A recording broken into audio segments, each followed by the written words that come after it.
is our first sighting in the morning. We just left the camp, heading toward the plains, and luckily we found this majestic male just walking along the road. Look how beautiful he is.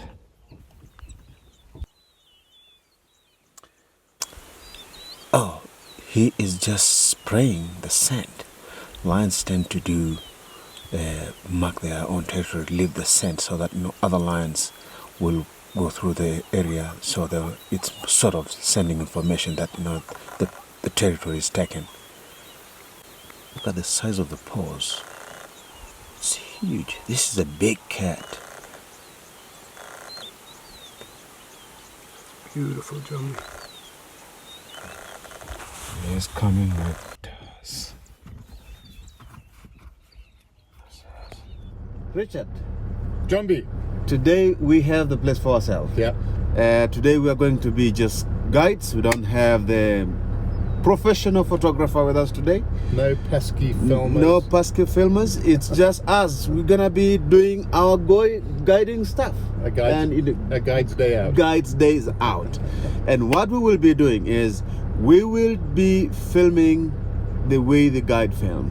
Take our own footage, photographs, and then find things that probably small things that more likely professional wouldn't really. Eliza's going to be furious. She will. None of the cool stuff she. But it's a day. It's a guide days out. It's our day. Big five.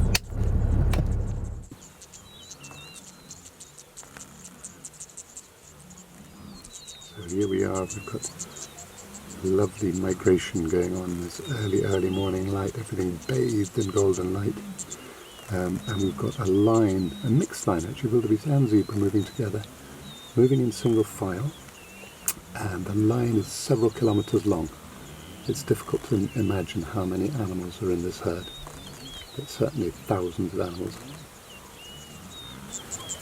There's still plenty of grass out here, isn't there, Jombi? Yes, there is. And look around, we're just surrounded by grass. Yeah. So what this is the search for water. There's no permanent surface water on the Serengeti plain. So all those pools and ponds we've been seeing, they're drying up. And so they're having to move to places where they can find drinking water. Wildebeest and zebra drink daily, don't they? Yes, they are very water dependent. And that's why they migrate. It's always looking for green pasture and water. Mm.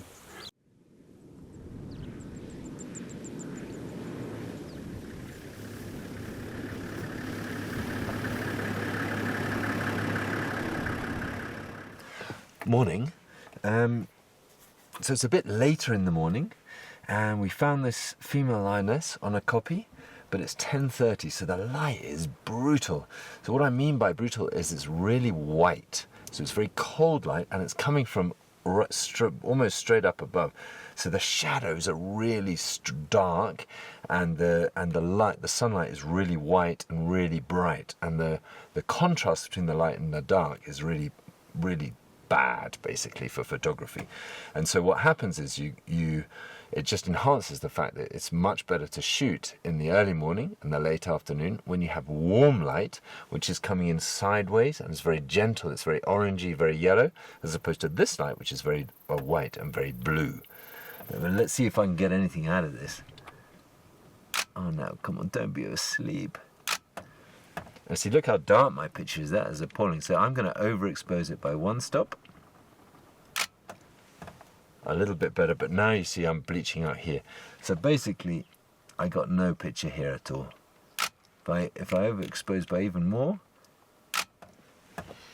you see? So she's now nicely exposed, but the white here is clipping. I think, yeah, you see there, it's just clipping a little bit on the histogram. So don't really have a shot here, but it's really nice taking pictures, and she's so beautiful I can't help it. I've got to take some pictures. Oh, now she's opening her eyes. So we've really been looking for elephants. So many of you have been asking for elephants, and we did find that one bull a couple of days ago. But here we found a lovely group. What do you think? What, 40, 50? They were about 50 with youngsters. So good to see, isn't it? So lovely. This is always what I was being fascinated about elephants. That elephants have an amazing way of communication. They have that really low frequency that we can't hear it, but they are talking among each other. And you must sometimes only hear either the end of the message or the beginning of the message, which is a rumble. You only see a brrrr. Do that again. That's so good. Look at that, look at that. Do you see the way it's curling its trunk? It's giving us a really good demonstration of how useful an elephant's trunk is. You know, they've got thousands, I think even tens of thousands of different muscle groups. There are no bones in there, so it's completely flexible. And they've got those two wonderful, do you see those wonderful fingertips at the end of its trunk? You can even see into its nostrils there, giving us such a good demonstration.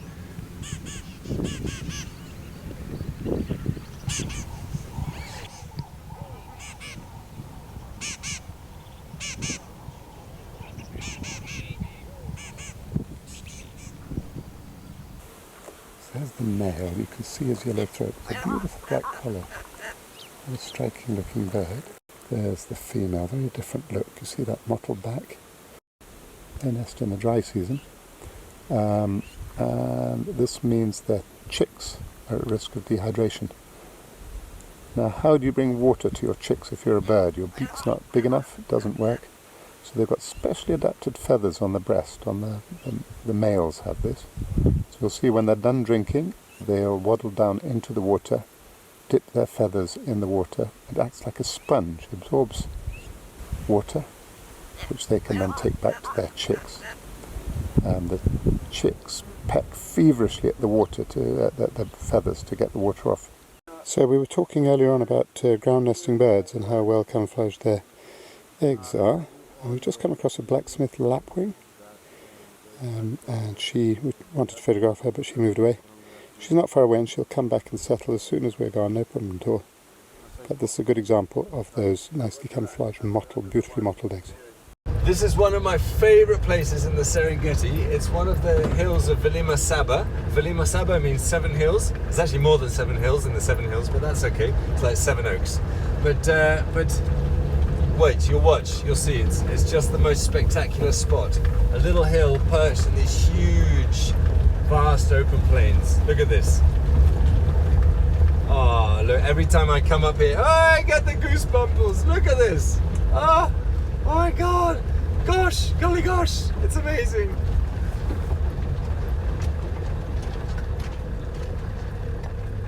I love it here.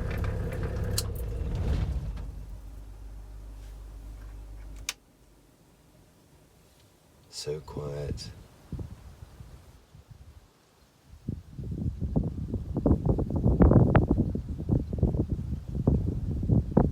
Blossom. Hey, sweet chicks. I'm coming to you moja kwa moja. Unaniona? Oh, don't come across the plain if I were you. So I go all the way around on the road. You're just off the road?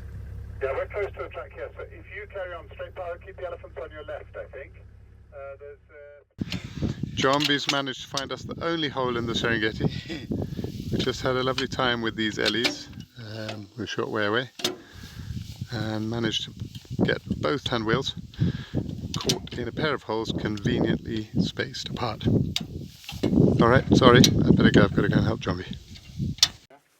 Jagged? No, they're all beautifully softened. It's all lovely, smooth, rounded edges. Aren't they, Paula? A bit like my tummy, you're quite right. They're smooth and rounded like my tummy. So, and it's so nice where elephants have been scratching and they've got sandpapery skin and all the lovely oils in their skin. Lanolin, isn't it? And it just brings it, polishes it beautifully. It's very tactile and lovely, actually. Beautiful. We just spotted our first impala, and impalas are magnificent animals. Females are hornless, males have horns, and males do dominate, create one harem, and they are territorial. Males will defend their own territory from other males. They're just beautiful. More likely their habitat is woodland. You don't find these antelopes out in the plain. We have been seeing Thompson and ground gazelles because they are plains antelopes.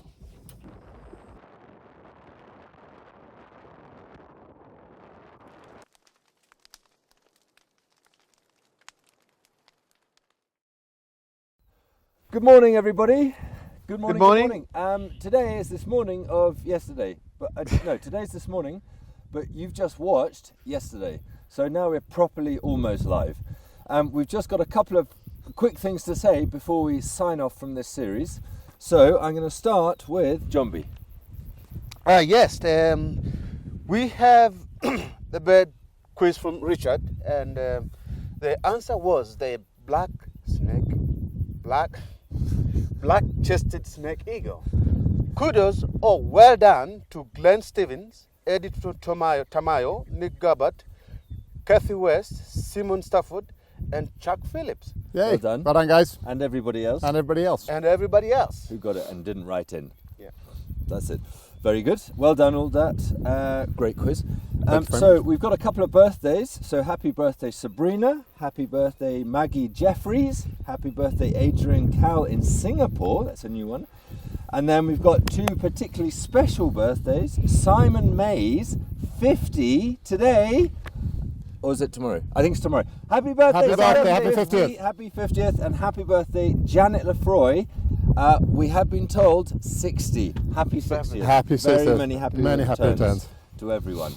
There we go. Ricardo. Thank you very much. And great news from this end, because quarantine is being removed in Tanzania, so that's really good news for all of us. The government is implementing special procedures to keep everybody safe. So when you feel that it's safe to travel, please come back to Serengeti. Serengeti is looking particularly lovely, and we're here for you. Travel with us. Obviously to travel travel with with us. us. Travel Oh, with so us. that was understood, surely. Come on. Yeah. And, you know, at this point, I'd like to say huge thanks to all our families. I know that everybody's holding the fort back home, and that's really important for us. So, Jombi's lovely Joyce and the kids back Yes. home, many thanks for allowing us to have Jombi. Paolo's Pooch and the Yep. boys, Yep. likewise. And my lovely Jules for being a rock. Yeah. Brilliant. Oh, Thanks, and everyone. over now. Jombi. And a huge thanks goes to Blink, a product of Gadgetronics, for giving us an ability of fast internet in the middle of nowhere. Thank done. you very much. Amazing, yeah. Another thanks go to Tanzania National Park. Thank you, Tanzania National Park, for all your support. Super. So, Eliza, I think that's it. Hang on a sec. Hold that for a second. Got it. We can't have it. Yeah, you're coming. We can't have a final shout out without a final shout out shirt. There we go. There we go. Just a shout out and love to Kate and Rick, Ethan and Josh, and of course my husband James, with lots of love. Yay, brilliant. So, as a last word from us, we as a team want to say a huge thanks to you guys for watching us, for writing amazing comments, questions, everything. Thank you so much. Spread the word. Keep them coming. Keep those comments coming. We're going to be back in mid-June with the Serenera series. Dum dum dum. Which is very, very exciting. And we've had lots of questions. We are going to be answering those this evening at 6 p.m. East Africa time, which is GMT +3. So we're going to be live on YouTube. Can you imagine? We're all going to be there answering your wildlife questions, your conservation questions, your Serengeti questions, your filming questions, and your photography questions. So tune in. You have to subscribe to our channel, but obviously it's free. Subscribe to our channel on YouTube, and then come and join us live at 6 p.m. East Africa time, GMT +3 this evening. And I think that's it from us for this series. Can't wait to see you all again this time. Oh! How could I forget? We have to end on a Ricardo pun. Oh. Okay, so obviously because of these difficult times, I had to have a chat with my luggage and explain that we wouldn't actually be travelling in the near future. So now I've got emotional baggage. So that was my favourite joke of all the ones sent in. I can't remember who did it. We will give attribution. I love that joke. Thank you so much. See you later on. See you later. Bye. Bye.